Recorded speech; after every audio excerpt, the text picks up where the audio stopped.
हाँ, तो नमस्कार विद्यार्थीगण। आज की क्लास में हम व्यंजन वर्णों को देखेंगे। तो आपको दिख रहा होगा बोर्ड में व्यंजन किसे कहते हैं। तो व्यंजन किसे कहते हैं? जो स्वर के साथ उच्चारित, किसके साथ उच्चारित हो? स्वर के साथ उच्चारित हो, उनको हम क्या कहते हैं? व्यंजन वर्ण कहते हैं। कौन सा वर्ण कहते हैं? व्यंजन वर्ण कहते हैं। और जो स्वर जो अपने आप उच्चारित होता है उसे हम क्या कहते हैं? पिछली क्लास में मैंने बताया था, जो किसी की सहयोग ना ले उनको हम क्या कहते हैं? स्वर व्यंजन वर्ण कहते हैं। और व्यंजन वर्ण उन्हें कहते हैं जो स्वर की सहायता से उच्चारित हो, उन्हें हम क्या कहते हैं? व्यंजन वर्ण कहते हैं। तो देखिएगा, पहले स्वर के साथ उच्चारित होने वाले वर्णों को हम क्या कहते हैं? व्यंजन कहते हैं। व्यंजन के प्रकार कितने हैं? परिभाषा खैर नहीं पूछी जाती ज्यादातर, लेकिन हमें जानना अति आवश्यक है। व्यंजन के प्रकार कितने होते हैं, ये महत्वपूर्ण सवाल है, ये पूछा जा सकता है। सरल जरूर है लेकिन पूछे जाने वाला सवाल है। व्यंजन के कितने भेद होते हैं? प्रकार। भेद को ही हम क्या बोलते हैं? प्रकार कहते हैं। क्या कहते हैं? भेद को ही हम प्रकार कहते हैं। तो प्रकार कितने हैं? 3 प्रकार के। तीनों के मैंने नाम लिख दिए। स्पर्श व्यंजन, इनको जानेंगे कि इन्हें क्या क्या कहते हैं। और अंतःस्थ व्यंजन, इनको क्या कहते हैं, ये भी जानेंगे। और संघर्षी व्यंजन, इनको भी हम जानेंगे क्या कहते हैं। नोट में पहले इस पोर्शन को देखते हैं, फिर इन पोर्शनों को भी हम देखेंगे। तो अभी नोट नहीं करिएगा, पहले समझ लीजिएगा। नोट लिखा है कि व्यंजनों की संख्या कितनी होती है। तो व्यंजनों की संख्या कितनी होती है? 33 मानक मानी गई है। वैसे अभी और व्यंजन होंगे, क्योंकि 11 अगर स्वर हैं और 33 व्यंजन हैं, तो हमारे कितने हुए? कितने हुए? 44 हुए। और हमें कितने का अध्ययन करना है? 52 का अध्ययन करना है। तो और कुछ है तो वो साइड में लिखें कि सहित व्यंजन किसे कहते हैं, उदित व्यंजन किसे कहते हैं, वर्गीय व्यंजन किसे कहते हैं, संयुक्त व्यंजन किसे कहते हैं, उत्क्षिप्त व्यंजन किसे कहते हैं, और उष्ण या गर्मी प्रदत्त व्यंजन किसे कहते हैं, संपृक्त व्यंजन किसे कहते हैं, द्वित्व व्यंजन किसे कहते हैं। तो व्यंजन के बहुत सारे ढेर सारे नाम हैं, उन नामों को हम जानेंगे। पहले आपसे एक सवाल है, उसको जानते हैं। स्पर्श का मतलब क्या होता है? कोई बता सकता है? छूना। स्पर्श का मतलब छूना। अब छूने का मतलब किसको छूना? जब ये वर्ण निकलेंगे तो किसको छूना? तो ये जो हमारे मुख के अंदर 5 चीजें होती हैं, जैसे कंठ, तालु, मूर्धा, दंत, ओष्ठ, इनकी ओर या तो जीभ छुए, पहला काम छूना, और या फिर संकेत करे। संकेत करने का मतलब भी उतना ही छूने के बराबर होता है। जैसे आपने किसी को टच कर दिया, छू लिया, भड़क गए या भड़क गया। और अगर आपने गौर से घूर घूर करके उसके सामने 14 सेकंड से ज्यादा देख लिया, तब भी आपने वही काम कर दिया जो छूने में होता है। धारा अगर लगाई जाएगी तो जो धारा आपको टच करने में लगती है, वही धारा किस में लगेगी? घूर घूर देखने में। इसीलिए ये नियम बना दिया गया हमारे संविधान में कि आप किसी को ज्यादा देर तक घूर घूर करके नहीं देख सकते। तो आप सोचेंगे कि जीव अगर इन 5 की ओर संकेत करे, किन की ओर संकेत करे? 5 की ओर संकेत करे, या मतलब छुए, वहां से जो उच्चारित होंगे उन्हें हम क्या कहेंगे? स्पर्श व्यंजन कहेंगे। तो स्पर्श का मतलब किसको किसको छूना है? कंठ, तालु, मूर्धा, दंत, ओष्ठ।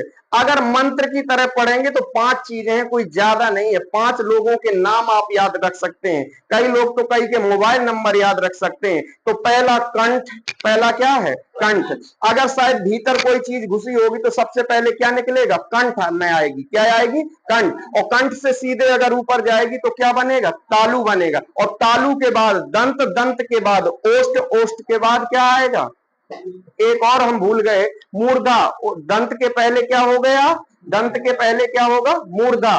मूर्धई का एक नाम और है, मैं उसको आगे चर्चा करूंगा जब उच्चारण स्थान में। वर्त से बोलते हैं उसको, क्या बोलते हैं? वर्त से। ये ऐसे अजीब शब्द जब शब्द आ जाते हैं तो हमारी बुद्धि खराब हो जाती है। जैसे कभी कभार आपने देखा होगा जब लड़ाई हो जाती है तो कहते हैं एक थापड़ दे हैं तो 32 झड़ जाए, तो 32 को ही हम वर्त से बोलते हैं। क्या बोलते हैं?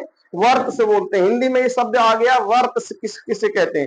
तो वर्त का मतलब ये है कि जहां 32 लगी होती है, यानी मसूड़े से निकलने वाला। भाई झड़ेगा तो कहां से झड़ेगा?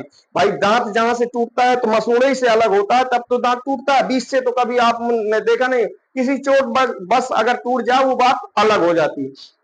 तो स्पर्श हमको कुछ थोड़ा मोड़ा समझ में आया। स्पर्श का मतलब छूकर। जीभ के स्पर्श से जो उच्चारित हो, कंठ से उच्चारित होगा उसे भी स्पर्श कहेंगे, तालु से उच्चारित होगा तो उसे भी स्पर्श कहेंगे, दंत से, मूर्धा से या ओष्ठ से उच्चारित मतलब टच करेगा तब ये उच्चारित होंगे। तो स्पर्श मोटे मोटे मिसल के हिसाब से अगर आपने जाना हो तो स्पर्श का मतलब होता है जीभ के द्वारा छुए जाने पर उच्चारित होने वाले अक्षरों को हम क्या कहते हैं, या वर्णों को क्या कहते हैं? स्पर्श व्यंजन। किसके छुए जाने पर?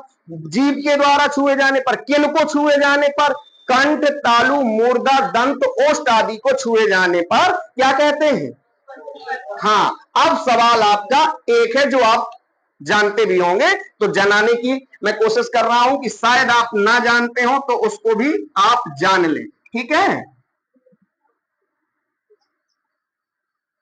मैं थोड़ा इन चित्रों को बना करके आपको एक चीज आपसे पूछना चाहूं।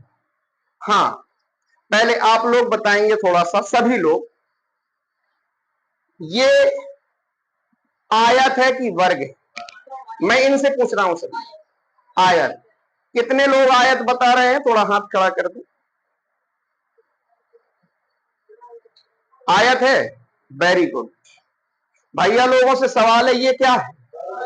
वर्ग है।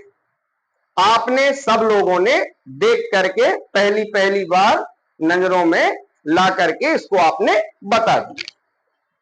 भाई साहब, वर्ग की परिभाषा क्या होती है गणित में? जिसकी चारों भुजाएं समान हो अर्थात बराबर, उसे हम क्या कहते हैं? वर्ग कहते हैं। और आयत की परिभाषा क्या होती है? जिसके आमने सामने की परिभाषा, मतलब आप भुजाएं क्या हो? बराबर हो, उसे हम क्या कहते हैं? उसे आयत कहते हैं। ठीक है, आपने परिभाषा तो सही बताई, लेकिन आपने चित्र को अच्छे से गौर से देखा नहीं मुझे लगता। हाँ, देख लीजिए, चित्र भले ही बना है वैसा, चित्र भले ही बना है वैसा, किसकी तरह? किसकी तरह?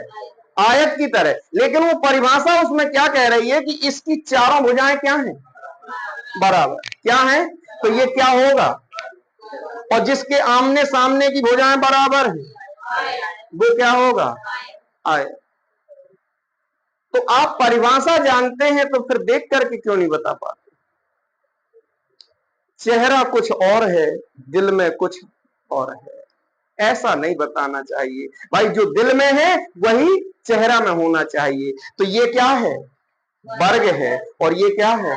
आयत है। भले ही चित्र मैंने ऐसे बना दिए जो कि आपको कंफ्यूज कर सकते हैं कि कहीं ऐसा होता है का आयत, लेकिन देखने में जरूर लग रहा है, लेकिन पारिभाषिक तौर पर इसको हम क्या कहेंगे? वर्ग कहेंगे। मैं आपको परिभाषा आपसे अवगत करवाना चाहता था। वर्ग का मतलब क्या है? जिसकी चारों भुजाएं बराबर हो। अगर हमें 25 लोगों को एक वर्गाकार आकार में खड़ा करना हो तो एक लाइन में कितने लोग आएंगे? गणित का सवाल है। 25 लोगों को एक वर्गाकार आकृति में खड़ा करने पर एक पंक्ति में कितने लोग आएंगे? पहले तो वर्ग का मतलब यह है कि अगर यहां से लाइन होगी तो भी बराबर होगी और यहां से होगी तो भी बराबर होगी। तो 25 लोगों को वर्गाकार आकृति में, हाँ, दो शब्द और आते हैं गणित में, ये कंफ्यूज करते होंगे कई लोगों को, थोड़ी थोड़ी सी बातें नहीं पता होगी। और जब थोड़ी बात पता नहीं होती वो क्या कर जाती है? आगे हमको परेशान करती है। वर्ग में और वर्गमूल में अंतर क्या है? वर्ग में और वर्गमूल में अंतर क्या? मूल का मतलब होता है जड़, मूल का मतलब क्या होता है? जड़। अगर मैं कह दूं कि 25 का वर्गमूल क्या होगा, तो आप फट से बता देंगे 5, क्योंकि ये 5 से ही ये वर्ग बना है। क्या बना? वर्ग का मतलब होता है उसी का गुणा एक बार और हो जाए, यानी 5 गुणे 5।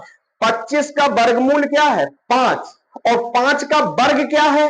25। तो मोटे मोटे हिसाब से अगर देखा जाए, हिंदी में देखो, अगर हिंदी में समझो, तो जो छोटा होता है उसे हम वर्ग मूल कहते हैं, और जो बड़ा होता है उसे हम क्या कहते हैं? वर्ग कहते हैं। तो भाई साहब, इसमें अगर 25 लोगों को बिठाना हो तो एक लाइन में कितने लोग होंगे? 5 लोग होंगे। 5 लाइनें होंगी और प्रत्येक लाइन में बच्चों की संख्या कितनी होगी? 5 होगी। तो ये 25 वर्ग जो है, 25 वर्ग को ही हम क्या कहते हैं? वर्गीय व्यंजन। यहां से पढ़ करके उनको भी देखते चलेंगे। वर्गीय व्यंजन और स्पर्श व्यंजन एक ही है। क्या है? नाम बन गया। अब वर्गीय व्यंजन में 5 वर्ग होंगे। कितने वर्ग होंगे? लाइनें कितनी होंगी? 5 वर्ग होंगी। इसी को थोड़ा सा ध्यान से पहले जानते हैं। इसको मैं साफ कर दूं तो ये भैया क्या है? वर्ग है। ये क्या है? आयत है। चलो देखते हैं।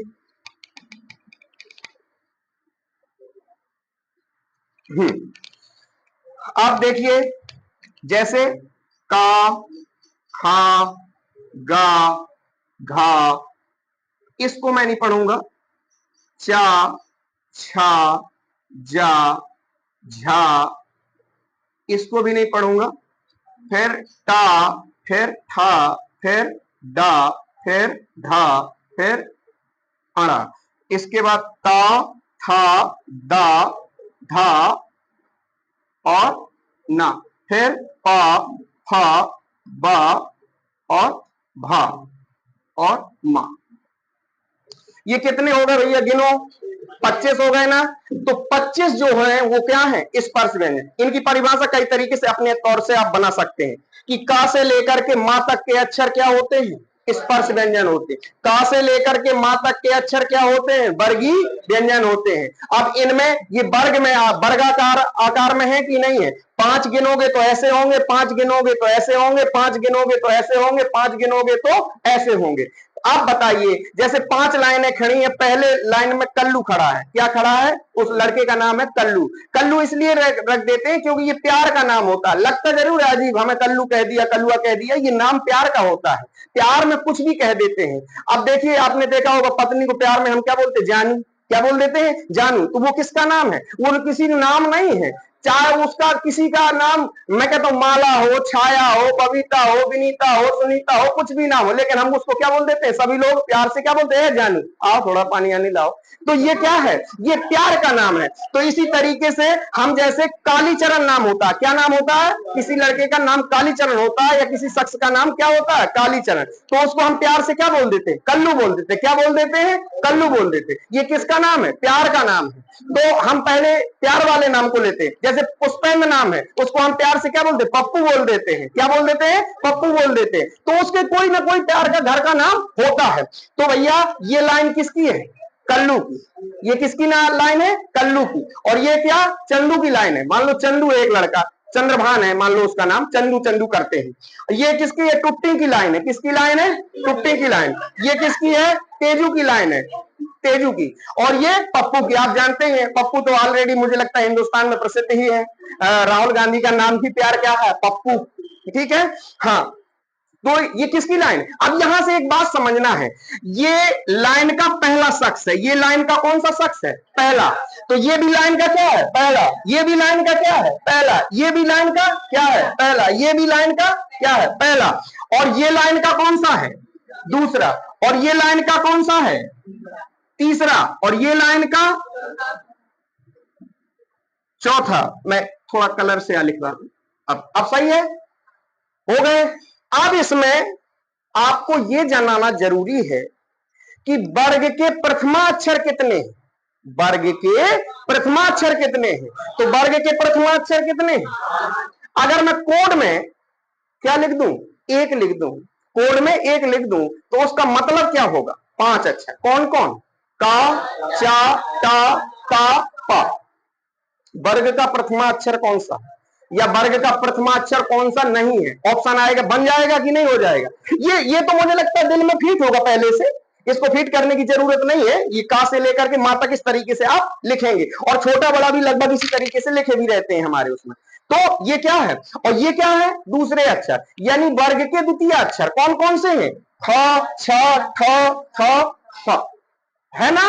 और वर्ग के तृतीयाक्षर, वर्ग के चतुर्थाक्षर। अब सवाल सबसे महत्वपूर्ण कि वर्ग का पंचमाक्षर किसे कहते हैं? हिंदी में पंचमाक्षर किसे कहते हैं? तो इनके दो के नाम मैंने पढ़ के नहीं बताए थे। कई लोग क्या करते हैं, इनको इनको और इनको, और दो और हैं जो कि अलग हैं, एक ये और एक ये। कई लोग इनमें अंतर नहीं जानते, सीधे उन्होंने तो अगर रट फान ली ना, एक चीज की रट फान ली, तो क्या पढ़ेंगे? का खा गा गा अंगा, चा छा जा जा अंगा, टा ठा डा डा अंगा। अरे सो अंगा ही अंगा है क्या वो? और ये नाम का प्रभाव है, दोनों को कहे अंगा, वो को कहे अंगा। अगर अंगा ना कहे तो कहे डलिया, और नहीं तो ढकना, ऐसा बोले। अरे भाई, हर के अलग अलग साउंड है और वो अंतर है, बारीक अंतर देखिएगा। बिटिया देखने जाते तो एक बार में मन नहीं भरता, दोबारा मन करते हैं कि हमें अच्छे से देखने को मिल जाए। तो भाई साहब, ये अक्षर भी देख लीजिए, इनमें अंतर है कि नहीं है? इसमें और इसमें अंतर है कि नहीं है? इसमें बगल में बिंदी है और इसमें कहा, नीचे बिंदी। तो इनके साउंड भी अलग अलग होंगे कि नहीं होंगे? भाई, बोलने के उच्चारण भी अलग अलग होंगे कि नहीं होंगे? तो पंचमाक्षर, इसको हम अंगा पढ़ते, इसको क्या पढ़ते हैं? अंगा, इसको इया, इसको अड़ा, और इनको हम अड़ पढ़ते हैं। ध्यान रखिए, इन दोनों को हम क्या पढ़ते हैं? अड़। क्या पढ़ते हैं? अड़। दोनों का उच्चारण क्या होता? अड़। क्या होता है? अड़। जैसे अपन ने देखा होगा, पहाड़ में अंगा नहीं होता है, अड़ का प्रयोग होता। पहाड़, देखो निकल के रहा, अण निकल रहा, और पढ़ में क्या निकल रहा है? अण निकल रहा। क्या निकल रहा? अण। तो ये दोनों जो अक्षर हैं, इनका साउंड क्या होता है? अण होता है। क्या होता है? अण होता है। और इसका अंगा, इसको इया, इसको अड़ा। अब तो नहीं ऐसे पढ़ोगे। तो हमारे पंचमा अक्षर, हिंदी में पंचमा अक्षर कौन से हैं? अंगा, इया, अड़ा, ना और मा। ये पंचमाक्षर, इनका नाम पंचमाक्षर क्यों रखा गया? क्योंकि ये वर्ग में किसके स्थान पर आते हैं? पांचवें स्थान पर। चतुर्थ अक्षर कौन से हैं? ये है। तृतीय अक्षर कौन से हैं? ये है। और द्वितीय और प्रथमा। अब ये क्या हो गया? अब इसका नामकरण कर दे। नामकरण, जैसे बच्चा पैदा होता है ना, 3 दिन बाद पंडित जी से पूछा जाता है इनके नाम बना दो। क्या बना दो? नाम। तो ये कौन सा वर्ग है? का। अब वर्ग, अब सवाल बनेगा, का वर्ग का तृतीय अक्षर कौन सा है? का वर्ग का तृतीय अक्षर कौन सा है? तो गा। और ये कौन सा वर्ग? चा वर्ग। ये कौन सा? चा वर्ग। ये कौन सा? टा वर्ग। और ये कौन सा? ता वर्ग। और ये कौन सा? पा वर्ग। तो अब एक सवाल और बनेगा जो नॉर्मल बनता है कि हिंदी में वर्गों की संख्या कितनी होती है? हिंदी में वर्गों की संख्या कितनी होती है? तो कितने वर्ग होते हैं? 5। कौन कौन से? का, चा, टा, ता, पा, क्योंकि इन्हीं के नाम से हो गए। हिंदी में पंचमाक्षर कितने होते? 5। ये तो आसान है बताना। अगर चतुर्था पूछ दूं तो कहेंगे 4, फिर तृतीय पूछ दूं तो कहेंगे 3, फिर द्वितीय पूछ दे तो कहेंगे 2, फिर प्रथमा पूछे तो कहेंगे 1। ऐसा नहीं भाई साहब, सब में कितने होते हैं? 5 5 5 5, सब में 5 5 होते हैं। तो ये बात समझ में आई, वर्गीय व्यंजन किसे कहते हैं, स्पर्श व्यंजन किन्हें कहते हैं। तो वर्ग कितने होते हैं? 5। कौन कौन? का, चा, टा, ता, पा। इतनी बात लगभग ओरली आपको समझ में आई होगी, कुछ कुछ कि नहीं आई होगी। अगर सवाल पूछे वर्गीय व्यंजन किन्हें कहते हैं, तो का से लेकर मा तक के। स्पर्श व्यंजन किसे कहते हैं? का से लेकर मां तक के। अब ये स्पर्श किसको करते हैं? ये वाली लाइन किसको स्पर्श करती है? देखिए, ये लाइन करती है कंठ को। किसको? कंठ को। ये वाली लाइन किसको स्पर्श करेगी? तालु को। किसको? तालु को। और ये वाली लाइन मूर्धन्य को। ऐसा लिख सकते हो, मूर्धन्य, या अड़ा खाली बना लो यहां अगर ऐसा हो, ऐसा ठीक है, मूर्धन्य या मूर्धन्य। और यहां पर किसे? दंत है। और ये किसको करेगी? ओष्ठ को। ठीक है, तो क्रम से याद भी रखना है, कंठ का मतलब गला होता, तालु का मतलब जीभ के जस्ट ऊपर वाला हिस्सा, और मूर्धा का मतलब होता मसूड़ा। मूर्धा का मतलब क्या होता? मसूड़ा जानते हो? कभी कभार आपने देखा होगा मसूड़ों से खून आने लगता है, एक रोग होता है पायरिया। कौन सा रोग? Pyorrhoea, malaria, filaria. और एक इन्हीं से मिला जुला हुआ रूप बनता है जो आउट ऑफ सर्विस होता है, यानी आउट ऑफ लाइन होता है, आउट ऑफ रेंज होता है, लवेरिया। उसमें भी भूख वूख नहीं लगती, चद्दर पद्दर तान करके क्या हो जाता, सो जाती। मम्मी कहेंगे खाना खा लो, नहीं अब भूख, अब लगता ही नहीं है भूख, भूख क्या हो गई, खत्म। तो मसूड़े का मतलब होता है जहां जीव मसूड़े को संकेत करे। किसको संकेत करे? मसूड़े को संकेत करे, उसे हम क्या कहते हैं? मुर्दा। और दंत आपको सबको पता है कि दंत 4 प्रकार के होते हैं विज्ञान की दृष्टि से। कितने प्रकार के दंत होते हैं? 4। कौन कौन? चवर्णक, अग्रचवर्णक, कृदनक, रदनक, ये होते हैं ना, उनके अलग अलग कार्य होते हैं। तो विज्ञान में कितने प्रकार के दांत? 4 प्रकार के। हाँ, अपने पास भी 4 प्रकार के हैं। जब जैसा मौका लगता है उसका हम प्रयोग कर लेते हैं धीरे धीरे, ठीक है। किसी दांतों से क्या होता है, उसका महीन दाना ही दाबा जा सकता है, बड़े दाने को नहीं दाबा जा सकता, ठीक है। हाँ, ओष्ठ, मैंने कल बताया था, ओष्ठ कितने होते हैं? 2 होते। दोनों का जहां प्रयोग हो उसे क्या कहते हैं? ओष्ठ। जैसे पा बोलेंगे तो बताइए, आप ऑटो को ऐसे करके फाड़ लेंगे तो नहीं बोल सकते आप पा पा। ओठ दोनों क्या हो रहे हैं? मिल रहे हैं। आपस में जब मिलते हैं कितना अच्छा लगता होगा, दोनों होठ एक दूसरे से स्पर्श करते हैं तो ये पा फा बा भा। भाई प्रैक्टिकली देख लीजिए ना। तो ये बात समझ में आ गई, स्पर्श और वर्गीय व्यंजन हमने समझे। अब देखिएगा, इनमें स्पर्श अगर जब ही होता जब इनमें एक व्यंजन नहीं, मतलब एक स्वर शामिल नहीं होता। अब बताइए, का में एक स्वर शामिल है कि नहीं है? कौन सा? आ। और खा में इधर इधर इधर इधर। हाँ, खा में और गा में, घा में, मतलब सब में देखना है, कहानी नहीं पढ़ना है, सब में देखना है। सब में एक शामिल है, कौन? एक को बलि का बकरा बना दिया गया। किसको? कभी आपने छोटा बड़ा में देखा होगा, इसको बड़ा नहीं लिखेंगे, छोटी नहीं लिखेंगे, बड़ी नहीं लिखेंगे, छोटा नहीं लिखेंगे, बड़ा नहीं लिखेंगे। तो बलि का बकरा बना कौन है? आ। क्या बना है? किसी भी व्यंजन को बोलने के लिए सबसे पहले किसको सहयोग लिया जाता है? भाई साहब, उसकी कभी छुट्टी नहीं मिलती उसको। वो अक्षर है कौन? आ। अगर कभी उसको जाना हो अपनी ससुराल, नहीं जा सकता, छुट्टी है ही नहीं है। पता नहीं किसका फोन आ जाए। कितने अक्षर हैं? 52 अक्षर है। पता नहीं 52 में से किसका, उसको अलग कर दिया जाए तो 51 तो है। कभी भी 51 का फोन आ सकता है, ओवरऑल ड्यूटी करने वाला। इसीलिए इस अक्षर को हमने क्या कह दिया? बलि का बकरा बना दिया। तो कौन सा होगा? इसी को कहते हैं हम शहीद व्यंजन। या शहीद व्यंजन ना लिख करके यहां क्या लिखना था? वर्ण लिखना था। क्या लिखना था? शहीद वर्ण। हिंदी में शहीद वर्ण कौन सा है भाई साहब? वर्ण, वर्ण, वर्ण। जो स्वरों में से अलग होकर के किस में आ जाता है? व्यंजन में आ जाता। किस में आ जाता है?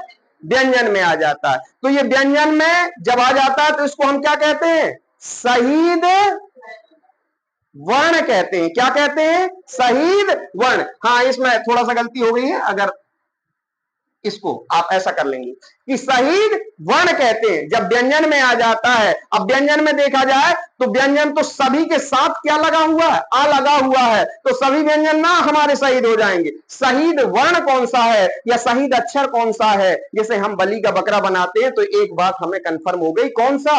आ वर्ण है, जो सभी व्यंजनों में शामिल रहता है। कितनी बात समझ में आई? स्पर्श, वर्गी और सही, ठीक है। अब इन्हीं 25 को हम क्या कहते हैं? उदित वर्ण कहते हैं। क्या कहते हैं? उदित वर्ण। क्यों? क्योंकि संस्कृत में कहते हैं इनको हम का नहीं पढ़ते, इनको चा नहीं पढ़ते, इनको टा नहीं पढ़ते, इनको क्या पढ़ते हैं? इनको ऊ की मात्रा लगा करके पढ़ते हैं। कैसा? कु चू टू तू पू, कु चू टू तू पू। सो क्या बन जाता है? इन्हीं को हम क्या कहने लगे? ये वर्ग वाले व्यंजनों को हम उदित व्यंजन कहे जाने वाले हो गए। थोड़ा थोड़ा अंतर है, देखो। शहीद वर्ण कौन सा है? आ।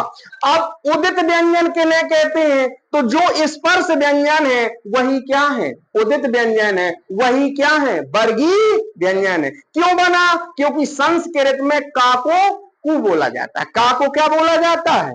कु वर्ग है, चू वर्ग है, टू वर्ग है, टू वर्ग है। और उ वर्ग है। संस्कृत बस थोड़ी सी इतनी टेढ़ी हो जाती है, टेढ़ी का मतलब ऐसा अजीब बन जाती है। तो ये कौन से उदित व्यंजन, कौन कौन से, का से लेकर के मां तक के वर्णों को हम क्या कहते हैं, उदित व्यंजन कहते हैं। का से लेकर के मां तक के व्यंजनों को हम क्या कहते हैं, वर्गीय व्यंजन कहते हैं। का से मां तक के व्यंजनों को हम क्या कहते हैं, स्पर्श व्यंजन कहते हैं। तीन चीजें समझ में आई, पची हो तो बताइए, आपका सवाल। पची सभी को आ गई दिमाग में। पंचमाक्षर कितने हैं, कौन कौन,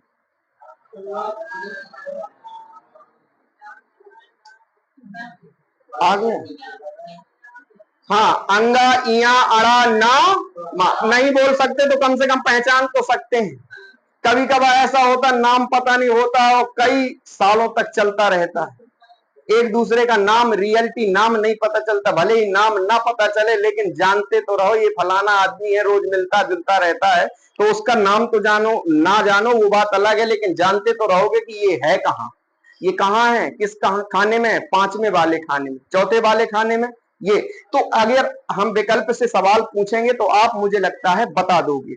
अगर किसी अक्षर का मैं परिचय पूछूंगा तो आप बता दोगे। परिचय भी पूछना, परिचय का मतलब हम उसके बारे में पूरी तरीके से जानते हैं, और अगर इतना जान लिया है आपने ना तो फिर देखना, फिर कोई भी सवाल आपसे गलत नहीं होगा। तो चलते हैं थोड़ा और नीचे की ओर बढ़े। अंतः का मतलब क्या होता, अंतः अंदर, और बाहर का मतलब बाहर। जैसे पूछा जाए अंतः का विलोम क्या होगा, बाहर, यानी बाहर। अंतः माने अंदर और बाहर माने बाहर। और इस्त माने ठहरे, कहां ठहरे, अंदर। अंदर जो ठहरता हो, स्था एक धातु होती है, स्था माने ठहरना, स्था माने क्या होता है, ठहरना या रुकना। तो कहां रुकता हो, अंदर रुकता हो, उसे हम क्या कहते हैं, अंतः इस्त। तो अंतः इस्त व्यंजन देखिए किसके किसके बीच में है। अगर यहां से तीनों में देखें तो अगर यहां से आप आएंगे तो भी ये कहां मिलेगा, अंदर मिलेगा, और यहां से जाएंगे तो कहां मिलेगा, अंदर मिलेगा। तो इन्हीं को हम कहने लगे, परिभाषा बनाई विद्वानों ने कि स्पर्श तथा संघर्षी के बीच जो स्थित है। देख लीजिए उसी में बनी है, मैंने अलग से नहीं बनाई है, न किताबों से बनाई है। मैं ये बताता हूं कि लगभग उसी में देखिए, उसी में दर्शन हो जाए, उसी में क्या हो जाए, दर्शन हो जाए। जैसे स्पर्श और संघर्षी के बीचों बीच जो स्थित होते हैं उसे हम क्या कहते हैं, अंतःस्थ व्यंजन कहते हैं। उन्हें क्या कहते हैं, अंतःस्थ। और इनकी संख्या कितनी होती है, 4 होती है। कौन कौन देख लेते हैं आगे, मैं यहां लिखे दे रहा हूं, पहले इनको हटा करके। या, वा, रा, ला। हाँ आप पढ़ते होंगे या, रा, ला, वा, ऐसा पढ़ते होंगे, लेकिन मैंने ऐसा लिख दिया, कोई दिक्कत नहीं है, परेशानी नहीं है। हमें तो जानना है वो कहीं भी आए, आगे आए पीछे आए, लेकिन पढ़ने का सीक्वेंस ये होता है, या यज्ञ, रा रथ, ला लड्डू, वारमाला, ऐसा हम पढ़ते हैं। क्यों मैंने ऐसा लिखा उसका भी कुछ रीजन होगा। तो देखिएगा, या, वा, रा और ला, इनके नाम हैं, उन नामों को आप जानते रहिए। इनके नाम हैं, इनको आप जानते रहिए। इन दोनों के नाम हैं अर्ध स्वर, ये अर्ध स्वर है, आधे स्वर और आधे व्यंजन, आधे स्वर और आधे व्यंजन। तो इनको क्या कहने लगे, या और वा को अर्ध स्वर। इसका नाम है प्रकंपित, इसका नाम है प्रकंपित, और इसी को हम क्या कहते हैं, प्रकंपित, और इसी को कहते हैं लुंठित। इसी का नाम क्या, प्रकंपित कह लीजिए और चाहे लुंठित कह लीजिए, किसका, इसका। और इसका नाम है हमारा पार्श्विक, क्या है, हाँ पार्श्विक, इसका नाम क्या है, पार्श्विक। तो भाई साहब थोड़ा सा याद रखिएगा, थोड़ी सी बात है। एक का तो मैं बता देता, रा का उच्चारण करोगे तो जीभ अपने आप कंपन करती है, जैसे बोलते रा, तो जीभ क्या करती है, आगे से थोड़ी सी हल्की सी मुड़ती भी है, और मुड़ने का मतलब लुंठित होती है। लुंठित का मतलब लुंठियाती है, जैसे गांव की भाषा में कहा लुंठिया गई है, जैसे तिली को काफी दिनों तक रखा जाए तो उसमें लुंझूटा पड़ जाते, क्या पड़ जाते हैं? लुंझूटा। तो लुंठित और प्रकंपित वर्ण कौन सा है? रा वर्ण है। कौन सा? रा वर्ण। और ला, ला बोलने से आपकी जीभ पूरी तरीके से फैल जाती है, गिर जाती है, मतलब पूरी तरीके से फैल जाने का मतलब आपने देखा होगा कभी चौमासा लगता है, और लगता है साल में चौमासा, अभी चौमासा ही लगा है, और गीला गच्चर जब हो जाता है ना तो उसमें क्या बन जाता है? स्लिप बन जाता है, रिप्टन बन जाती। क्या बन जाती है? रिप्टन। तो छोटा बच्चा दौड़ता दौड़ता गया और वो क्या हो गया? गिर गया। तो बताइए कहने लगे भीतर से, ले पसर गो। तो पसर गो का मतलब क्या है? पार्श्व। पसर गो का मतलब पार्श्व। देखिए जीभ क्या हो जाती है? ला बोलो, ला, तो जीभ ऐसे लगती जैसे क्या हो गई हो? पसर गई हो। तो भैया प्रकंपित और लुंठित मैंने बता दिया। और या और वा क्या है? अर्ध स्वर है। या और वा क्या है? अर्ध स्वर है। और रा और ला क्या है? रा को प्रकंपित या लुंठित कहते हैं और ला को क्या कहते हैं? पार्श्व। धीरे धीरे बीच में चर्चा करते रहेंगे तो इन चीजों को हम कंफर्म कर लेंगे। ठीक है, तो ये चीज हो गई। अब हमारे संघर्षी, संघर्षी का मतलब क्या होता है? संघर्षी का मतलब होता है, संघर्ष का मतलब होता है मेहनत, थोड़ा सा हार्ड वर्क। जैसे कहते नहीं हम मेहनत करके आए, परिश्रम करके आए। कभी कभार आपने सुना होगा नेताओं के लिए लोग कहते हैं भैया आप संघर्ष करो, हम तुम्हारे साथ। किसके साथ हैं? हम उन नेताओं के साथ हैं जो क्या करेंगे? संघर्ष करें। तो इसीलिए आपको भी मैं बता रहा हूं विद्यार्थी गणों को कि आप संघर्ष करो, हम तुम्हारे साथ हैं। जितना हमसे बन सकेगा, जितनी ताकत हम लगा सकते हैं, हम आपके ऊपर लगाएंगे। और किसके ऊपर लगाएंगे? अब हमारी ताकत तो आप ही के ऊपर निछावर है, बाकी तो हमारा सब कुछ अब हो ही चुका है। बाकी जगह हमें ताकत लगाने की अब जरूरत नहीं। तो आप किसके ऊपर ताकत लगानी है? आपके लिए, कि आपको आपके लक्ष्य तक पहुंचाने का हमारा क्या है। इसीलिए इस अपनी संस्थान का नाम भी बहुत अच्छा चुन के रखा है सर ने, लक्ष्य एकेडमी। लक्ष्य का मतलब आपको अपने स्थान तक पहुंचाना। हाँ, भले ही हो सकता है कि पढ़ाई के इधर भी आपके कुछ लक्ष्य हो, उनको भी धीरे धीरे क्या किया जाएगा? पूरा करवाया जाएगा। पहले मुख्य लक्ष्य क्या है? आपको नौकरी मिल जाए तो फिर बाकी लक्ष्य आपके क्या हो जाएंगे? ऑटोमेटिक पूरे हो जाएंगे। तो भैया ये क्या हो गए? ये न क्या कहते हैं? अंतः इस्त वर्ण कौन कौन से होते हैं? या, वा, रा, ला। तो रा को हम क्या बोलते हैं? प्रकंपित और लुंठित। और पार्श्व किसको कहते हैं? ला को कहते हैं। या और वा को क्या कहते हैं? अर्धस्वर। मुझे लगता है कि हो जाएगा, ये कोई इतना कठिन नहीं है कि मामला ना आप कर सको, ये बन जाएगा ना। अब देखते हैं। अब संघर्ष का मतलब यह होता है जब जीव को हमारी संघर्ष किसके साथ उच्चारण करना पड़े। अब इसी को हम क्या कहते हैं? जब सा सा की आवाज आती है ना मुंह से, जिसको हम सिस्कियां कहते हैं। क्या कहते हैं? सिस्कियां। क्या कहते हैं? सिस्कियां। अब जैसे आपको ठंड लगती होगी तो आप जैसे करो लग दो, हाँ, तो सासा की आवाज आती है। तो इसको क्या कहते हैं? हम जब ठंडी लगती है तो हम कहते हैं दोनों गादियों को क्या करें? ऐसे ऐसे अगर करेंगे तो उनसे हमारी, अगर हम माइको फोन से सुनेंगे तो इनसे आवाज आती है। तीनों प्रकार के सा निकलते हैं। कहां से? इनकी निकलने के अलग अलग, यानी इनके जन्म स्थली अलग अलग है। तो ये एक ही बिरादरी के, मतलब तीन माताओं के ये क्या है? तीन क्या है? तीनों भाई हैं तो अलग अलग जन्म से, लेकिन ये भाई भाई है। कौन कौन? सा, सा, सा। और इनके साथ एक और लगा है हा। क्या लगा है? सा, सा, सा, हा। कौन कौन से सा? एक ये वाला सा, यही मैं लिखे दे रहा हूं। हाँ, एक ये वाला सा, पहला वाला, दूसरा वाला भाई ये है, तीसरा वाला भाई ये है, और चौथा वाला ये है जो इनके साथ। ये कहां से निकलता है? ये तालू से निकलता है। ये कहां से निकलता है? तालू से। और नीचे वाला मूर्धा से निकलता है। और दूसरा वाला मूर्धा से, और तीसरा वाला दंत से। इनके नाम बन जाते हैं। इसको बोलते हैं तालब्य। इसको क्या बोलते हैं? तालब्य। इसको बोलते हैं मूर्धन्य। इसको क्या बोलते हैं? मूर्धन्य। और इसको क्या बोलते हैं भाई साहब? दंती। हाँ, और सबसे महत्वपूर्ण ये पूछा गया सवाल है कई बार परीक्षा में, इसको बोलते हैं काकल्य। इसको क्या बोलते हैं? काकल्य। ठीक है, नीचे आ रहा था, ये पूरा नहीं आ रहा। अच्छा, इधर आ जाएगा। हाँ, तो ये वाला सा और ये वाला सा और ये वाला सा और ये वाला हा, इसको हम क्या कहते हैं, याद हो जाएगा, तालव्य। तालव्य,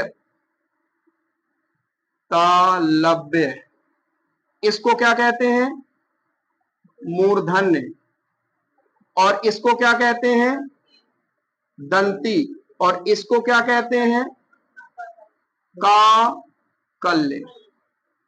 ठीक है, जिनको याद नहीं होगा परेशान नहीं होइएगा, हफ्ते में एक बार जैसे पोलियो ड्रॉप ना पिलता था, याद करने की दवा भी आती, पिलवा दी जाएगी, आप परेशान होने की बात नहीं। और वैसे भी आप अगर याद भी रखोगे, तालव्य से कौन निकलता है, तालु से निकलने वाला पहला कौन सा, सा, और दूसरा वाला इसको हम पढ़ते हैं सीटी वाला, ऐसा पढ़ते हैं ना, सीटी वाला, और दूसरे वाले को सटपौड़ वाला, कभी कभार पेट फाड़ वाला सा, इसका पेट फटा है ना, ऐसे पढ़ देते कभी कभार, और एक सड़क वाला या सपेरा वाला सा।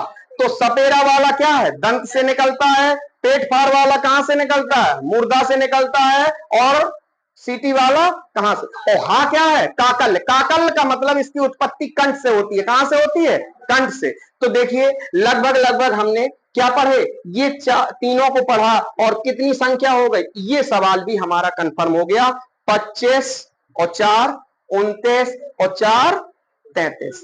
तो व्यंजनों की संख्या कितनी है, 33। 33 ही व्यंजन है। 25 कौन से हैं, स्पर्श हैं, वर्गीय है, उदित हैं, इन्हीं का नाम क्या है, उदित है कि नहीं है। तो ये क्या हो गए 25, और अंताहिस्त कौन से हैं, 4 हैं। अंताहिस्त के नाम क्या है, 2 के तो अर्ध स्वर हैं, एक का प्रकंपित और लुंठित है, और तीसरे का क्या, चौथे का क्या है, पार्श्विक है। और ये जो है संघर्षी, संघर्षी का मतलब क्या होता है, जब जीभ के साथ प्रयास के साथ उच्चारित हो उनको क्या कहते हैं, संघर्ष। और संघर्षी में है कितने, 4। तो कितने हो गए, कितने हो गए, 33। अब 33 के अलावा कितने बचे, कितने होना चाहिए, 52 पढ़ने के लिए हम 44 पढ़ चुके, तो अभी कितने बचे, कितने बचे, 11। 44 के अलावा अभी कितने बचे, 8 बचे, कितने बचे, 8। 8 अक्षर अभी बचे हैं जिनको हमें क्या करना है, पढ़ना है, जानना है। तो देखिए 33 मतलब 8 नहीं बचे, अभी कम बचे हैं। देखिए क्यों, क्योंकि गिनती हमारी काउंटिंग गलत हो गई। 13 क्या हो गए, स्वर हो गए, और 33 हमारे क्या हो गए, व्यंजन हो गए। सो कितने हो गए, 46 हो गए, कितने हो गए, 46। अब 46 में कितने जोड़े, तो कितने बनेंगे, 52 अक्षर बने। ठीक है, कभी कभार आपने देखा होगा आजकल भारत में एक समस्या है, गैस की प्रॉब्लम बन रही है, पेट में क्या बन जाती है, गैस बन जाती है। पहला कारण तो खान पान, दूसरा कारण केमिकल से युक्त सब्जियां, शुद्ध सब्जियां नहीं मिलती, तीसरा हमारा रहन सहन। रहन सहन का मतलब हमें जब सो जाना चाहिए तब हम क्या करते हैं, जागते हैं, और जब हमें जागना चाहिए तब हमको नींद आती है। भाई साहब सोने का वक्त बताया गया कि 10 बजे तक आपको क्या आ जानी चाहिए, नींद आ जानी चाहिए। कई लोग तो 10 बजे के बाद ही लाइब्रेरी से घर पहुंचते हैं, पढ़ करके कोचिंगों से घर पहुंचते हैं, फिर वो खाना बनाते हैं, फिर 10-5 मिनट किसी से बतियाते हैं, फिर मोबाइल सरकाते हैं, बज जाते हैं 12।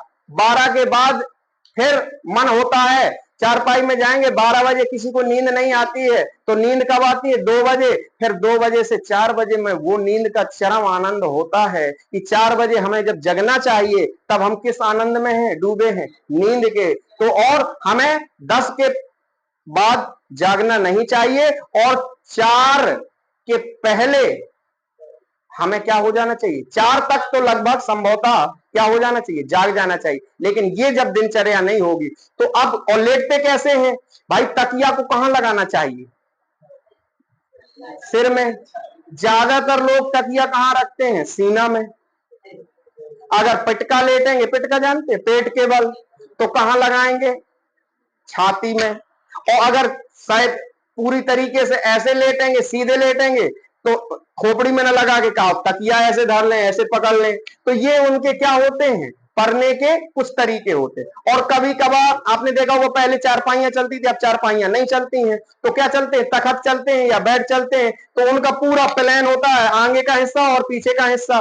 तो हम क्या करते हैं, पहले के लोग क्या किया करते थे कि जब चारपाई भी अगर एक जैसी होती थी तो नीचे जो सिरहाने की तरफ क्या लगा लेते थे, ईंटा लगा लेते थे। क्या लगा लेते थे, ईंटा या कोई ऐसी चीज की कम से कम यहाँ का बैलेंस क्या हो जा, ऐसा उठ जा, हल्का सा क्या हो जा, ऐसा हो जा।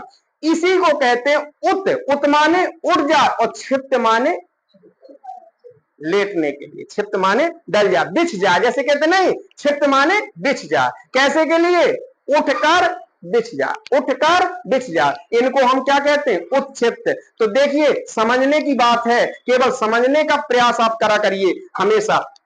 यहां देखिए ये डाडलिया बना दिया और ये क्या बना दिया, डा ढक्कन बना दिया, और इनमें नीचे से हमने क्या लगा दिया, ईंटा लगा दिया। क्या लगा दिया, ईंटा। तो ये क्या बन गए, उत्क्षिप्त बन गए। क्या बन गए, उत्क्षिप्त। अब बताइए उत्क्षिप्त भूलेगा का, डाडलिया और ढा ढक्कन के नीचे क्या लगा है, ईंटा लगा है, उन्हें हम क्या बोलते हैं, उत्क्षिप्त कहते हैं। उन्हें हम क्या कहते हैं, उत्क्षिप्त व्यंजन कहते हैं। कौन से व्यंजन, उत्क्षिप्त। इन्हीं को हमने बाद में बनाया। ये चीज कहां, चारपाई के पहले थोड़ी ना ईंटा लगाते हैं, कि चारपाई अभी बनी नहीं है, मिचुआ भर है और उनमें हम ईंटा लगा, फिर लेटोगे कहां जाओगे आप, नहीं ले। तो पहले बन गए और फिर इनमें इनका निर्माण कहां से हुआ, मैं याद करवाने का प्रयास कर रहा हूं बाद में। तो इन्हीं को कहते हैं आधुनिक वर्ण, आधुनिक व्यंजन। इनका एक नाम और क्या है, आधुनिक। प्राचीन का मतलब पुराने और आधुनिक का मतलब अभी के। इन्हीं का नवीन व्यंजन, इन्हीं को ताड़न जात, ताड़न जात, ताड़न जात व्यंजन। तो चार नाम बताए, नवीन व्यंजन, ताड़न जात, उत्क्षिप्त व्यंजन, और क्या बताया एक, आधुनिक व्यंजन। कौन से व्यंजन, आधुनिक। लेकिन मुख्य तौर से आप उत्क्षिप्त व्यंजन जानेंगे कि उत्क्षिप्त व्यंजन कौन से होते, ताड़न जात व्यंजन कौन से होते, नवीन व्यंजन कौन से होते। और इनका आधे रूप में प्रयोग बहुत कम जगह होता, आधा नहीं इनको लिखा जा सकता। इनको क्या नहीं लिखा जाता, आधा नहीं लिखा जाता। और ये नए वर्ण हैं, ये नए फैशन के हैं। पहले कुर्ता और पैजामा चलता था, कुर्ता और परदनी चलता था, अब क्या आ गया, जींस पैंट आ गया, टॉप स्कर्ट आ गया। पहले धोती ब्लाउज में औरतें रहती थी, महिलाएं रहती थी, अब किसमें जींस पैंट पहन करके घूम रही हैं, है ना। तो ये चीजें बहुत सारा अब क्या हो गया, नवीन युग आ गया। कौन सा युग, नवीन युग आ गया। तो ये भी हमारे अक्षर भी कैसे हो गए, नवीन हो गए। तो ये दो हो गए, अब कितने बचे, अब कितने, ये जो है ये कौन है, स्पर्श। स्पर्श में क्या हुआ कि जब एक जगह रहते हैं तो कभी ना कभी दोस्ती हो ही जाती, साल 2 साल 4 साल 5 साल, 5 साल में अपन को कोई ना कोई दोस्त मिल जाता है। जब हम कहां रहते हैं, एक जगह रहते हैं। कहां रहते हैं, एक जगह रहते हैं। तो इनमें 4 अक्षर ऐसे हैं जिनने दोस्ती बना ली। किनने दोस्ती बना ली, 4 अक्षर ऐसे हैं जिनने क्या कर लिया, दोस्ती बना ली। कौन कौन से, का, जा, ता, और एक अक्षर कहां है, ये वाला। एक जगह रहते रहते इनने क्या कर लिया, दोस्ती बना ली। किन्ने किन्ने, का ने किससे दोस्ती बनाई, पिटका वाले, पेट फाड़ वाले सा से, और एक निर्माण कर दिया, दोनों की दोस्ती हो गई। और दोस्ती इतनी आगे बढ़ गई कि उनसे एक पप्पू पैदा हो गया, यानी एक बच्चा पैदा हो गया। उसका नाम हुआ छछत्री। उसे क्या बना, यानी का प्लस सा से मिलकर के क्या बना, छछत्री। जा प्लस इया से मिलकर के क्या बना, क्या ज्ञानी। ता प्लस रा से मिलकर के क्या बना, क्या बना, त्रातेसुर। और हमारा सा प्लस रा से मिलकर के क्या बना, श्रा बना। क्या बना, श्रा बना। बोर्ड में मुझे लगता है बहुत सारी चीजें, लेकिन मैं कुछ साफ कर दूं, ये नोट तो नहीं करना।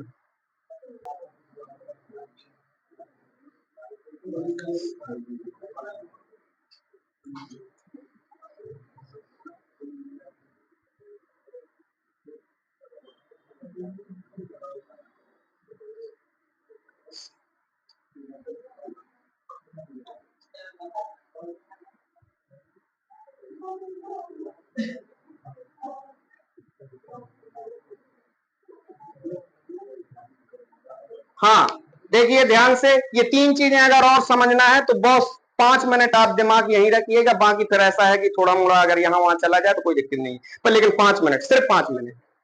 संपृक्त किसे कहते हैं, संयुक्त किसे कहते हैं, द्वित्व किसे कहते हैं, इनसे भी सवाल बना है परीक्षा में, तो आपको ध्यान से समझना है।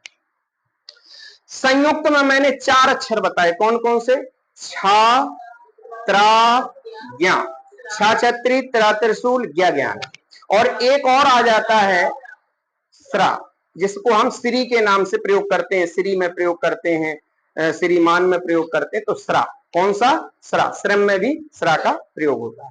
तो ये 4 अक्षरों के अलावा, 4 अक्षरों के अलावा भी तो मिलते होंगे भाई, 4 अक्षरों के अलावा भी मिलते, जैसे इसमें मैंने मिला दिया का प्लस सा, और ये जब मिलेंगे ध्यान रखिएगा, जब आधे होंगे तभी मिलेंगे, बीच में नहीं मिल सकते, जब तक इनमें स्वर होगा तब तक ये मिल नहीं सकते, ये अव्यवधान है।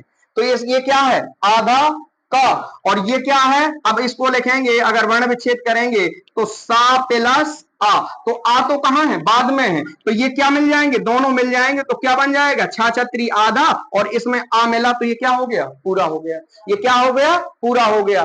तो जब आधे आधे दो व्यंजन मिल जाएं, आधे आधे दो व्यंजन मिल जाएं और किसका निर्माण कर दें, छा छत्री, तो कौन सा है, संयुक्त। इसी तरीके से त्रा त्रिशूल, ता प्लस रा, तो ता कैसा होगा भाई साहब, आधा, और रा कैसा होगा, पूरा होगा, और अगर इसको भी आधा करना तो एक स्टेप और बढ़ाना पड़ेगा, ता, रा और आ, तो क्या बन गया, त्रा बन गया। और ज्ञा ज्ञानी में क्या बनाएंगे, जा प्लस इया, जा प्लस इया, इया को अगर आधा करना है तो ये ज्ञा बन गया, और सा प्लस रा प्लस आ, तो ये क्या बन गया, सरा।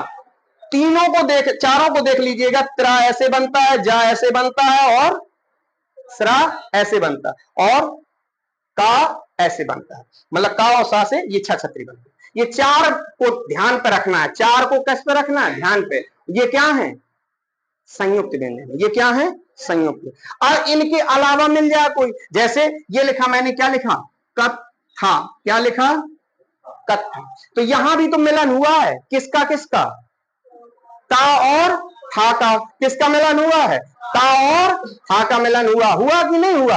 अब एक मिलन और मैं करवाए दे रहा हूं, ना प्लस ना, इसमें किसका मिलन हुआ है, ना प्लस ना, तीनों अक्षर आ गए, इनके अलावा भी मिलन, और जहां एक जैसे अक्षर, इधर देखिए एक जैसे एक जैसे एक जैसे मिल रहे हैं, जहां एक जैसे व्यंजन 2 बार मिले, कितने बार मिले, 2 बार मिले, या 3 बार मिले, 4 बार मिले, दिन में कई बार मिले, समझ लेना वो क्या है, द्वित्व है, वो क्या है, द्वित्व है, वो क्या है, द्वित्व। द्वित्व का मतलब दोनों वर्ण एक जैसे, वो क्या है, द्वित्व। और जो इनके अलावा मिले, जो इनके अलावा, किनके अलावा, संयुक्त के अलावा, उन्हें क्या कहते हैं, संपृक्त कहते हैं, उन्हें क्या कहते हैं, संपृक्त कहते हैं।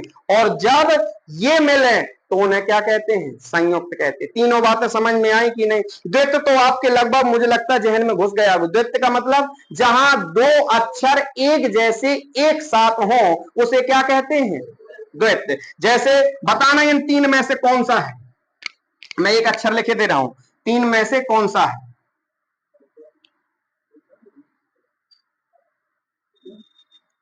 ये सज्जन में भैया कौन से वर्णों का प्रयोग हुआ है, सज्जन में कौन से व्यंजनों का प्रयोग हुआ है, सज्जन में किसका, द्वित्व व्यंजनों का प्रयोग हुआ है। अब मैंने लिख दिया, ये लिखा कक्ष, कक्ष में किसका, किन व्यंजनों का प्रयोग हुआ है, संयुक्त। क्यों, क्योंकि छा छत्री कैसा है, संयुक्त है। और अब ये क्या लिखा, अच्छा ऐसा लिख दिया मैंने, ये क्या लिखा है, इस पे मैं चर्चा करूंगा। ये क्या लिख दिया, कंचन लिखा है, क्या लिखा है, क्या लिखा है, कंचन। कई कहेंगे ऐसा तो हमने कब हो नहीं देखो, ऐसा देखो। हाँ, ये क्या लिखा है? हाँ, यह हुआ वही चीज, मैं बताऊंगा कैसे। तो भैया ये इसमें क्या है, मैं तो अक्षर चिन्हवा रहा था, इसमें क्या है? इसमें संप्रक्त है। तो संप्रक्त का मतलब जब संयुक्त के अलावा मिक्सचर हो तो क्या है? संप्रक्त। और द्वैत आप समझ ही गए होंगे, द्वैत का मतलब जहां एक जैसे अक्षर है। अब बात समझिए, मैंने वो चीज लिखी थी वो पता है आपको, का खा गा घा। तो संप्रक्त समझ में आ गया, संप्रक्त, द्वैत और संयोग। उत्क्षिप्त मैंने बता ही दिए, उदित मैंने बता ही दिए। अब हमारे उष्ण और गर्मी प्रदत्त, जो गर्मी को प्रदान करते हैं वो हमारे उष्ण वर्ण होते हैं, जिन्हें हम संघर्षी वर्ण के नाम से जानते हैं। संघर्षी भी बता चुका, संघर्षी को ही हम क्या कहते हैं, उनके नाम बदल जाते हैं। उष्ण, उष्ण माने गर्मी, और गर्मी को प्रदान करने वाले कौन से?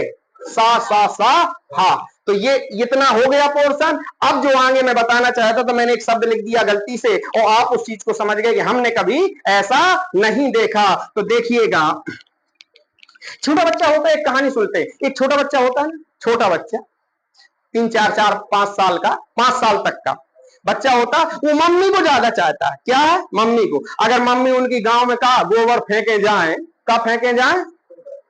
वो खाना भी खा दो, धर दे टाखी का कर दे, माऊ चले माऊ चले, और मता ये कहा तो मार भी दे है, हाँ ही बनो रहो उतने दूर तक जाए भगत चले। तो वो ना जे है, वो का करे वही का ना चलो जे, और बीच में कहूं कि चाचा मिल गए, वो बिल्कुल सिक्कियों से रोता है, ना कहीं कम ना कहीं ज्यादा, लेकिन जब तक उसमें फोर्स ना लगे।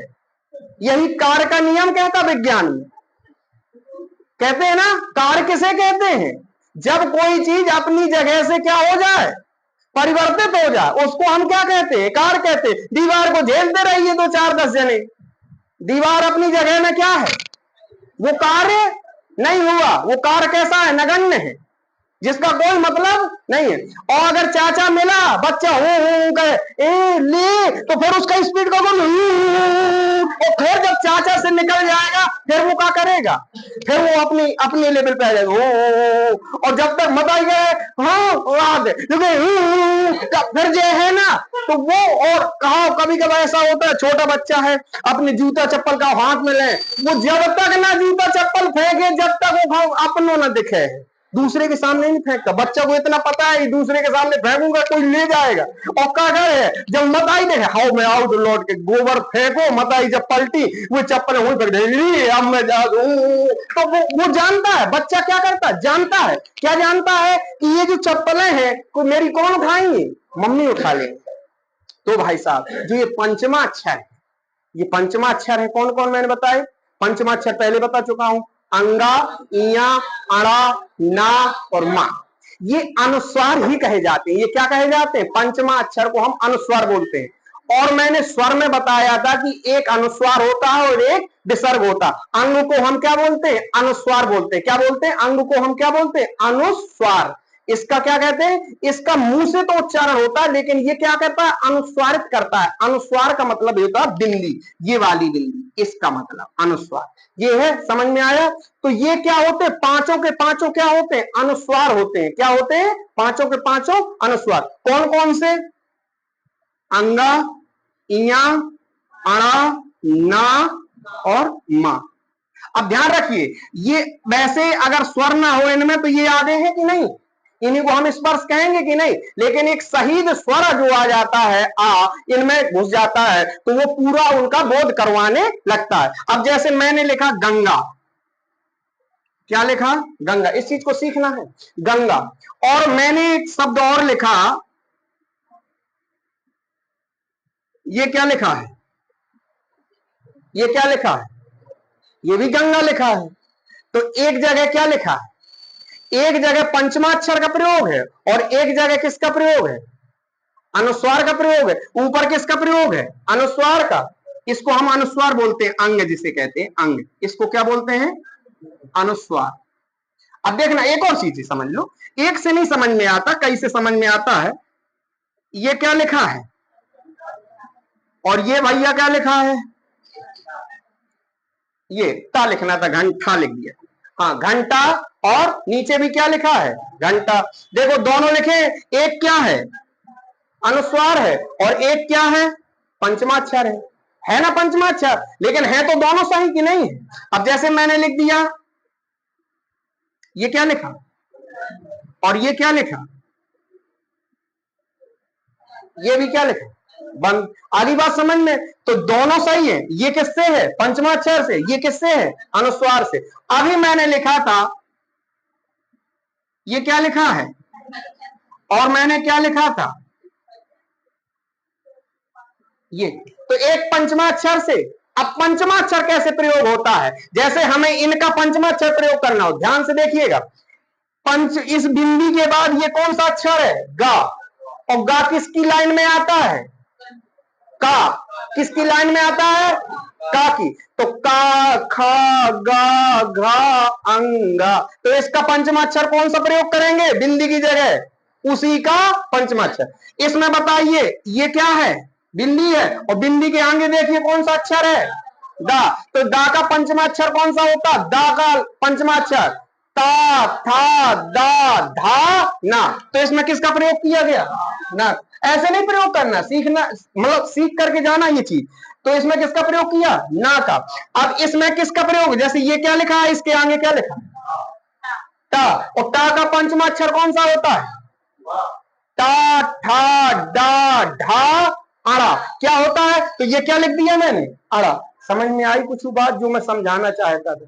बिंदी का पंचमाक्षर आप लगा सकते हैं, कब, जब उसके वर्ग का अक्षर सामने हो, वर्ग का अक्षर क्या हो, सामने हो। अब देखना,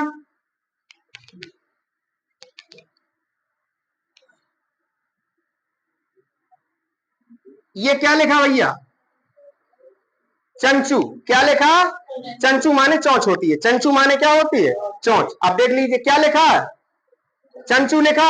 अब बताइए इसके आगे कौन सा अक्षर है, चा, और चा का पांचवा अक्षर कौन सा होता है, अभी बताया चा, छा, जा, झा, इया।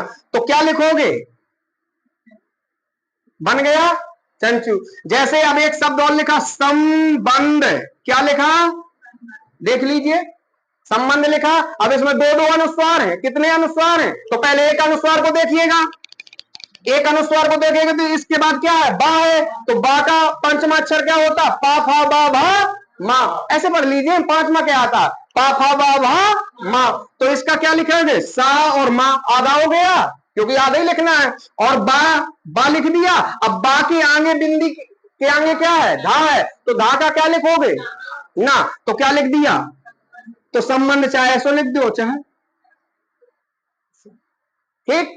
अब जैसे पुण्य आ जा, पुण्य, इसका बना लोगे, क्या आएगा इसमें, कौन सा पंचमाक्षर आएगा, पंचमाक्षर इनमें से कौन सा आएगा, ना आएगा। जा, क्यों, जाके जा वाला अक्षर कौन, गलत क्या है बोलता, तो क्या आएगा इसमें पंचमाक्षर, यही तो पूछ रहा हूं मैं, इसमें कौन सा आएगा, ये वाला आएगा ना, दूसरा वाला, ठीक है। समझ में आई कुछ चीज। आप जैसे इसमें कौन सा आएगा, देख लीजिए, इसमें कौन सा आएगा, ये आएंगे पांच में से कोई, क्यों, ये अनुस्वार से ही रहेगा, नहीं तो हमें पांच की जरूरत नहीं पड़ती। ध्यान रखिएगा, इसकी भी जरूरत है और इन पांच की भी क्या है, जरूरत है। ये पांच जब ही रहेंगे जब उनके क्या रहेगा, उनके परिवार का लोग रहेगा। ये जब ही अपनी चप्पलें फेंकेंगे जब इनके पारिवारिक लोग होंगे सामने। कहानी सुनाने का मतलब ये था। तो ये पंचमाक्षर समझ में आ गया। किसी भी शब्द को अगर मैं बनवाऊंगा, बना दोगे आप। अनुस्वार का क्या बदलोगे, अगर पंचमाक्षर आ रहा है तब क्या बदलोगे, उसको इन पंचमाक्षर में बदलोगे, आगे का देख करके। जैसे एक शब्द और मैं पूछ लूंगा, फिर आगे पढ़ूंगा मैं आगे।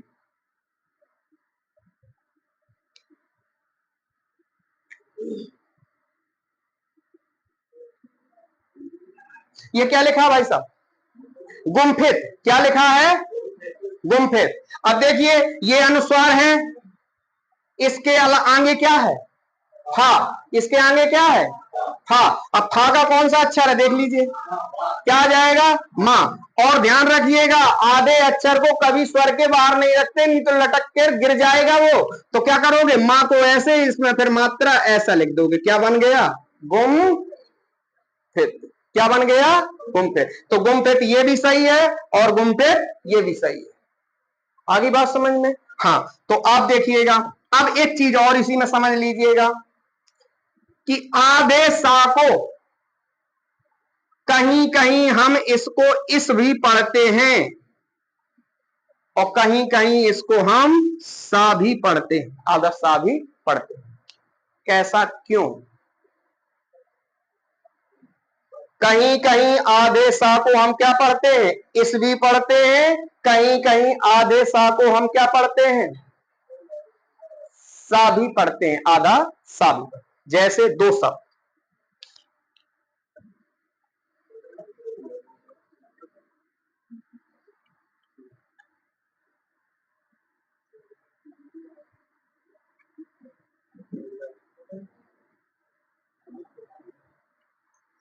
ये क्या लिखा है? दोनों शब्द लिखे हैं। यहां भी क्या है और यहां क्या है? इसको हम क्या पढ़ते हैं? और इसको भी तो पढ़े सकूल का पढ़े, लेकिन इसको हम क्या पढ़ते हैं? स्कूल। क्यों?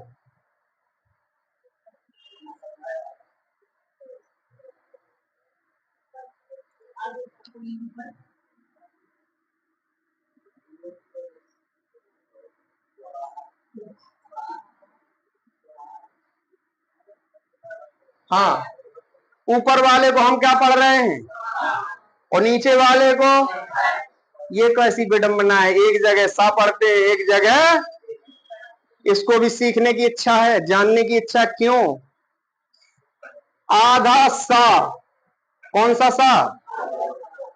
पेट फार वाला नहीं, दंती सा जिसे बोलते हैं। कौन सा सा? दंती सा। जब किसके बाद? दंती सा के बाद जब स्पर्श व्यंजन हो, क्या हो? स्पर्श व्यंजन हो तो क्या पढ़ोगे? इस पढ़ोगे। क्या पढ़ोगे? इस पढ़ोगे। और उनके अलावा में क्या पढ़ोगे? सा पढ़ोगे। देख लो, सा के बाद क्या है? या। स्पर्श व्यंजन तो नहीं है, तो इसको क्या पढ़ोगे? सा। इसके बाद क्या है? का है, तो का क्या है? स्पर्श व्यंजन। तो क्या, फिर से समझिए वही बात, आधे सा के बाद स्पर्श व्यंजन आ जाए तो क्या पढ़ना है? इस पढ़ना है। और अगर आधे सा के बाद स्पर्श व्यंजन ना आए तो क्या पढ़ोगे? हाँ, अब इसको क्या पढ़ोगे? क्यों? क्योंकि ये स्पर्श व्यंजन में ना है। बात समझ में आ गई होगी। स्पर्श व्यंजन के पहले अगर आधा सा है तो क्या पढ़ेंगे? इस पढ़ेंगे। और नहीं है तो? हाँ, जैसे ये क्या है, इसको क्या पढ़ोगे? इसको क्या पढ़ोगे? और इसको क्या पढ़ोगे? इसको क्या पढ़ोगे? स्वयं। बात मुझे लगता है पच गई होगी, समझ में आ गई होगी कि स्पर्श व्यंजन के पहले अगर आधा सा है तो क्या? इस पढ़ेंगे। और नहीं है तो? ठीक है, समझ में आ गया। द्वित्व किसे कहते हैं? जहां दोनों व्यंजन एक जैसे हो, समान नहीं, एक जैसे हो, उसे क्या कहते हैं? द्वैत कहते हैं। चलते चलते एक सवाल और पूछते हैं, फिर क्लास को क्या करेंगे? विराम करेंगे। आपसे एक सवाल पूछा जाएगा, आप जवाब सभी लोग देंगे जितने लोग बैठे हैं। घोड़ा, बिल्ली, घोड़ा, बिल्ली, दिल्ली, कुत्ता। A B C D. Option पहले दे दिए, ऑप्शन पहले दे दिए, प्रश्न अभी पूछा नहीं। निम्न निम्न शब्दों में भिन्न शब्द बताओ। भिन्न भिन्न भिन्न भिन्न शब्द बताओ। आंसर बहुत सारे लोगों के अलग अलग आएंगे। हाँ, इसमें भिन्न शब्द कौन सा है? दिल्ली वाले हाथ खड़ा करें। वेरी गुड, बहुत अच्छे सवालों के जवाब बहुत अच्छे हैं। और बाकी बाकी लोगों का? घोड़ा, घोड़ा कितने लोगों का है? कोई नहीं। कैसे समझे हम? सभी लोग दिल्ली में। वाह भाई साहब, दिल्ली आपने ऑप्शन बताया, किसके आधार पर बताया? रीजनिंग के कि हिंदी के? मनन सर क्या पढ़ा रहे हैं? तो जवाब काहे दे रहे हो मतलब रीजनिंग से? मैं पढ़ा क्या रहा हूं, तो जवाब आप काहे उर्दू में दे रहे हैं? भाई साहब, इसमें अगर हिंदी में ये ऑप्शन आ जाए, खंड बाई खंड होता है ना, एक खंड हिंदी का, एक खंड रीजनिंग का, एक खंड मैथ का, यही सवाल अगर रीजनिंग में है तो आपका आंसर सही है, दिल्ली। क्योंकि तीनों क्या है? जानवर हैं, और एक क्या है? स्थान है, शहर है। तो आपका रीजनिंग में तो सवाल, आपका रीजनिंग आपकी बहुत मजबूत है, लेकिन मदन सर के सामने रीजनिंग थोड़ी ही पूछेंगे। वो क्या पूछ रहे हैं? हिंदी में पूछ रहे हैं।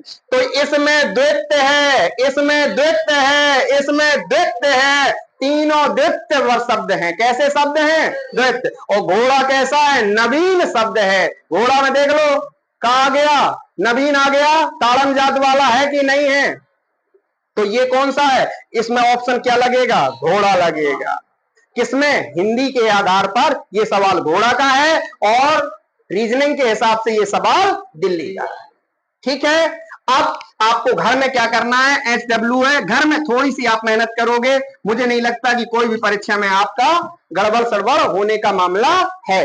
जैसे मैंने का लिख दिया, का परिचय, का परिचय, ऐसे सबके परिचय आपको जान लेना चाहिए। का से कितने प्रकार के सवाल बन सकते हैं? तो कितने प्रकार के सवाल बन सकते? का नंबर एक सवाल, पहला सवाल ये बन सकता है, ये क्या है? वर्ण है। ये क्या है?